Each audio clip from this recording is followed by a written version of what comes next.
Yo, it's Go and welcome to the video. Made a couple videos in the past and used this technique that a lot of others didn't really care for, said it wasn't a DPS increase, and it's rearing its ugly head yet again in phase 3. And that of course is idol swapping. Until the PTR comes out and I can get my hands on this idol, this is only a theory that it might work. I wanted to explain why I think it will. So let's go over it really quick. When phase 2 came out, we got access to the Idol of the Crying Wind, which increases the spell power of your insect swarm by 396. If you have this idol on, use insect swarm on a target.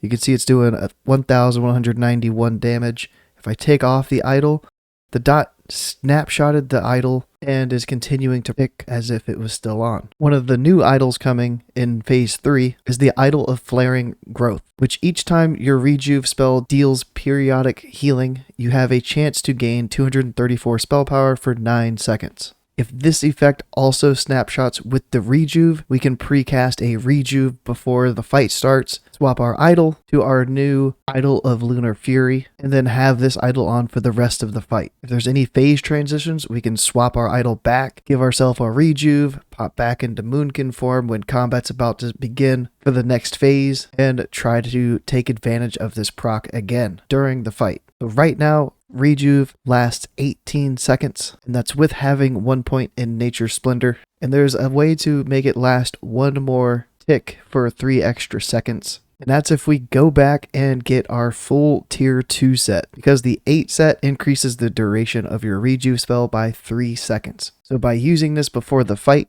we can have this set on, use our rejuve, pop back into Moonkin form, switch our idol, pop our pre-pot, get into combat, and try to have as much uptime with that 234 spell power as we possibly can. If this is possible and you are trying to be super sweaty and get the full tier 2 set, you'll need to get your hands on the Helm ASAP, just in case Blizzard decides to re-release Onyxia as a level 80 raid, and this helm would then no longer be obtainable. Most of the rest of the pieces come from Blackwing Lair, with the legs dropping off of Ragnaros in Molten Core. But there's some risks to this, of course, especially for trying to have the 8 set of tier 2 on and then switch that off right before the combat starts. Somebody pulls a second or two early and you're stuck in that gear for the whole fight. You're really going to be griefing your raid. But if you can get that rejuve out, get all your gear swapped, swap your idol, have the chance for the proc. Rejuve's last tick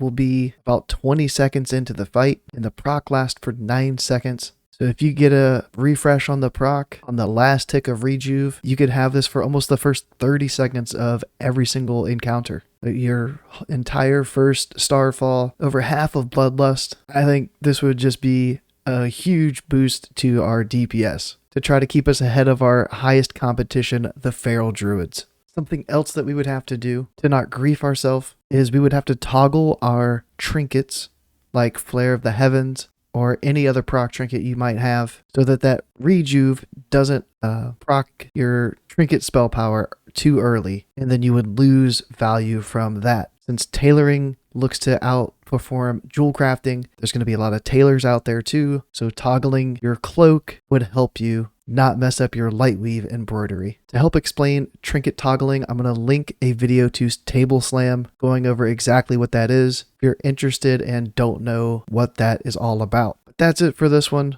I don't want to dive too deep into it just yet, just in case it doesn't work. But once that PTR comes out, that's going to be one of my big focuses, is trying to get emblems to get that idol. Thanks for watching, and I can't wait to give you all an update. And if I'm wrong, all you naysayers can rub it right in my face.